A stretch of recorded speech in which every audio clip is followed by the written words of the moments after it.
Hello friends, welcome to trick. आज हमारी president Droupadi Murmu ji ने भारत के 50वें चीफ जस्टिस ऑफ इंडिया को शपथ दिलाई और 50वें चीफ जस्टिस ऑफ इंडिया बने हैं जस्टिस डी वाई चंद्रचूड़। तो फ्रेंड्स, आज के इस वीडियो में हम जस्टिस डी वाई चंद्रचूड़ जी के बारे में बात करेंगे। यहाँ पर हम एजुकेशन क्वालिफिकेशन देखेंगे, उन्होंने कहाँ कहाँ काम किया है इसको भी हम देखेंगे। इसके बाद हम देखेंगे कि कौन कौन से इंपॉर्टेंट जजमेंट उन्होंने प्रोनाउंस किए हैं। फ्रेंड्स, लास्ट में हम यहाँ पर डिस्कस करेंगे कि किस तरह से चीफ जस्टिस ऑफ इंडिया को नियुक्त किया जाता है।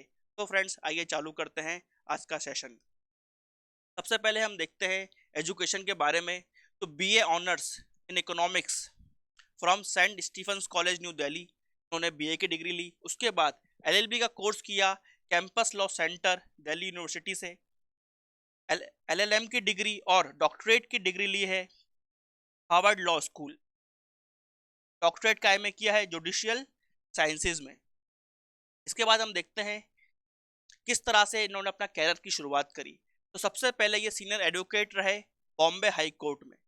बॉम्बे हाई कोर्ट में एज अ सीनियर एडवोकेट उन्होंने अपने कैरियर की शुरुआत करी। बाद में ये additional solicitor general of India बनते हैं, additional solicitor general of India बनते हैं। उसके बाद बॉम्बे हाई कोर्ट के जज नियुक्त होते हैं मार्च 2000 में।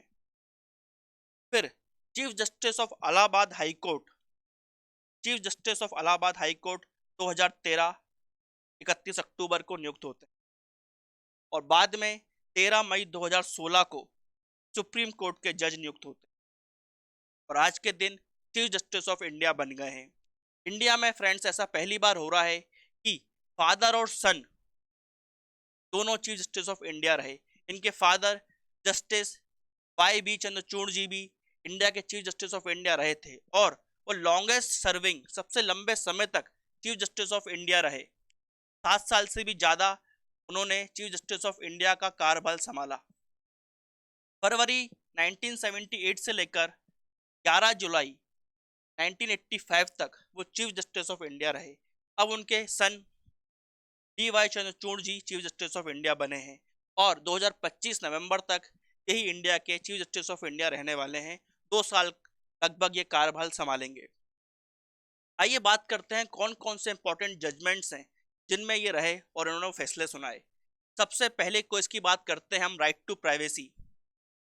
कौन सा केस है ये? Justice K S Puttaswamy versus union of India case. बहुत इंपॉर्टेंट केस है फ्रेंड्स, इस पर क्वेश्चंस आते हैं। यहाँ पर जितने भी केस हम डिस्कस करेंगे उनको आप नोट करिएगा, चाहे तो स्क्रीनशॉट ले लें, क्योंकि आपको वहाँ पर डायरेक्ट क्वेश्चन देखने को मिल सकता है। अगर आप पीएससी यूपीएससी की तैयारी कर रहे हैं तो इन केसेस को आप डायरेक्टली आंसर राइटिंग में कोट कर सकते हैं कि स्टडीज के अंदर, पॉलिटी के आंसर्स के अंदर। आइए आगे बढ़ते हैं। राइट टू सेफ अबॉर्शन हाल ही का जजमेंट है। यहाँ पर जो फीमेल मैरिड हो चाहे अनमैरिड हो, सबके पास ये अधिकार होना चाहिए कि सेफली अबॉर्शन कराया जा सके। तो इसको लेकर ये जजमेंट आया है। उसके बाद हम देखते हैं अभिराम सिंह वर्सेस सीडी कोमाचल केस। यहाँ पर धर्म के आधार पर, रिलीजन के आधार पर वोट मांगना सही नहीं है, इस केस में बताया गया। उसके बाद हम देखते हैं Navtej Johar versus union of India case. यहाँ पर होमोसेक्सुअलिटी सेक्शन 377 को अनकॉन्स्टिट्यूशनल और इनवैलिड ठहराया गया। बहुत ही इंपॉर्टेंट जजमेंट था होमोसेक्सुअलिटी को लेकर। नेक्स्ट केस हम देखते हैं Joseph Shine versus union of India case. यहाँ पर सेक्शन 497, ये आईपीसी के सेक्शन है सब, इंडियन पिनल कोड के। और यहाँ पर Joseph Shine versus union of India case में ये बोला गया कि एडल्ट्री को डीक्रिमिनलाइज किया गया है, वो अपराध नहीं है। वो एक डिवोर्स का ग्राउंड जरूर हो सकता है, मगर एडल्ट्री जो है वो क्राइम नहीं है। फिर सबरीमाला केस में भी ये थे। उसके अलावा अयोध्या और बाबरी मस्जिद वाला जो केस था उस बेंच में भी थे। आधार वाले केस में भी जस्टिस डी वाई चंद्रचूड़ जी थे। और भी बहुत सारे इंपॉर्टेंट केसेस में उन्होंने अपना योगदान दिया है और जजमेंट सुनाए हैं। काफ़ी अच्छे जजमेंट सुनाए गए हैं, काफ़ी लोकप्रिय हैं इनके जजमेंट्स। उनके बारे में आप समय समय पर देखने को मिलेगा आपको। और ये सब केसेस जो हमने डिस्कस किए हैं ये बहुत इंपॉर्टेंट हैं, इन पर डायरेक्ट आपको क्वेश्चंस देखने को मिल सकते हैं। तो जरूर इनका स्क्रीनशॉट ले लीजिएगा या फिर याद कर लीजिए। अब हम देखते हैं कि इन्होंने चीफ जस्टिस बनने के बाद सबसे पहले क्या कहा। इन्होंने बोला ये चाहते हैं कि जो सिस्टम है हमारा, जो न्याय प्रणाली है, उसको और सिंपल बनाया जाए, आसान बनाया जाए, ट्रांसपेरेंट पारदर्शी बनाया जाए, एफिशिएंट उसकी जो कार्य करने की क्षमता है उसको और बढ़ाया जाए। तो सिंपल, ट्रांसपेरेंट और एफिशिएंट ये बनाएंगे किसको? न्याय प्रणाली को, ताकि जो आम लोग हैं, कॉमन सिटीजन्स, वो आसानी से न्याय पा सकें, आसान तरीके से, सिंपल तरीके से और पारदर्शी तरीके से न्याय पा सकें, और आम लोगों को पता चले कि कितने अच्छे तरीके से हमारे देश का जुडिशल सिस्टम काम करता है। कि उन्होंने बोला, और उन्होंने ये भी बोला कि माई वर्क विल स्पीक, का काम बोलेगा जब वो काम करेंगे। चीफ जस्टिस ऑफ इंडिया के आज कार्यभार संभाला है, आने वाले 2 सालों में उसका जो भी काम रहेगा वो काम अपने आप में बोलेगा उन्होंने क्या किया क्या नहीं किया। ये उनके वर्ष थे आज जब उन्होंने चीफ जस्टिस ऑफ इंडिया के पद की शपथ ली। इंडिया का संविधान का आर्टिकल 124 सब क्लॉज 2, उसके तहत चीफ जस्टिस ऑफ इंडिया की नियुक्ति होती है। आइए थोड़ा समझ लेते हैं कि किस तरह से चीफ जस्टिस ऑफ इंडिया की नियुक्ति होती है।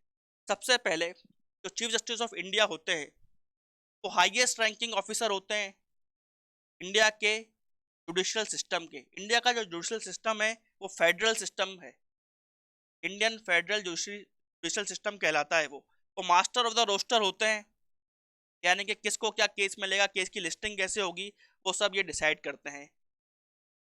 अब बात आती है नियुक्ति की, तो किस तरह से अपॉइंटमेंट होता है।